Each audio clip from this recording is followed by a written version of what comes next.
এই মুরগিটি গরিব হওয়ার কারণে সে তার সবগুলো বাচ্চাকে দিয়ে কৃষিকাজ করাতো এবং সে নিজেও তাদেরকে কৃষিকাজ করার জন্য সাহায্য করত। কিন্তু একদিন তারা ক্ষেত কোপাতে কোপাতে হঠাৎ করে দেখতে পেল যে তাদের ক্ষেতের ভিতরে একটি গাছের মোথায় এসে রয়েছে, যার কারণে তারা সবাই মিলে গাছের গোড়াটাকে উঠানোর চেষ্টা করে, কিন্তু তারা পারে না। এর কারণে মুরগিগুলোর মা সেখান থেকে বিড়াল ও কুকুরের কাছে চলে যায় সাহায্যের জন্য, কিন্তু তারা দুজনই মুরগিটাকে দেখেই অসুস্থ হয়ে যাওয়ার ভান শুরু করে এবং বলতে থাকে আমাদের দুজনের শরীরে অনেক জ্বর, আমরা তোমাকে কোনো সাহায্যই করতে পারবো না। তাদের এই অভিনয় সত্যি মনে করে মুরগিটি সেখান থেকে চলে আসে এবং অনেক কষ্ট করার পরে মুরগিটি তার বাচ্চাদেরকে নিয়ে গাছের মোতাটিকে উঠিয়ে ফেলে, আর গাছের সেই মোতাটিকে দিয়েই তারা ক্ষেতের ভিতরে লাঙ্গল চাষ করে। এর কিছুদিন পরে মুরগিগুলোর গম গাছ অনেক বড় হয়ে যায় এবং গমগুলো পেকে যায়। এর কারণে মুরগিটি তার বাচ্চাগুলোকে নিয়ে বিড়াল ও কুকুরের কাছে যায় সাহায্যের জন্য, যেন তারা গমগুলোকে কেটে বাসায় দিয়ে যায়। কিন্তু বিড়াল ও কুকুর তারা দুজনই মাঝপথে যেয়ে সেখান থেকে পালিয়ে যায়, কারণ তাদের দুজনেরই কোনো কাজ করতেই ভালো লাগে না।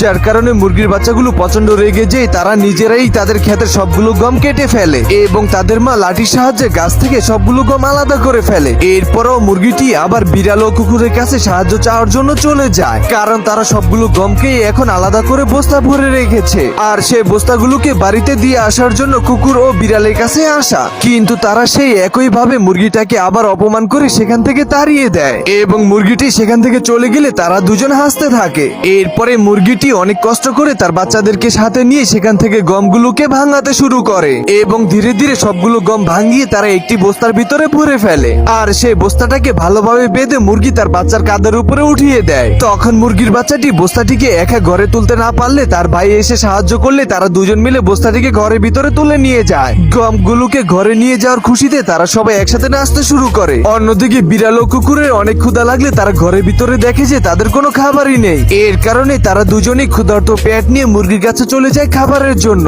তখনই তারা দুজন দেখতে পেল যে মুরগিটি নতুন গমের পিঠা বানিয়েছে, আর এই লোভেই তারা দুজন মুরগির দরজার সামনে যে টোকা দিতে থাকে। এরপরে মুরগি এসে তাদের দুজনকে জিজ্ঞাসা করতে থাকে তোমরা এখানে এসেছো কেন? তখন কুকুর ও বিড়াল খাবার চেয়ে ঘরের ভিতরে ঢোকার চেষ্টা করলে মুরগিটি লাথি মেরে তাদের দুজনকে বের করে দেয়, কারণ তারা দুজনই মুরগিটাকে কোনোভাবে সাহায্য করেনি, উল্টো তাকে অপমান করে সেখান থেকে তাড়িয়ে দিয়েছে। এর কারণে মুরগিটি বিড়াল ও কুকুরের সাথে এমন আচরণ করেছে। তো বন্ধুরা, মুরগিটি বিড়াল ও কুকুরের সাথে কাজটি কি ভালো করলো না খারাপ করলো তা কমেন্ট করে জানিয়ে দিন।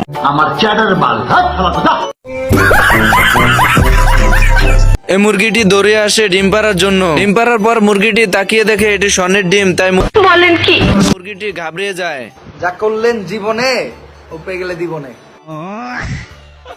এরপর মুরগিটি ভয়ে ডিমটিকে বাইরে ফেলে দেয়, আর এদিকে হাঁস আর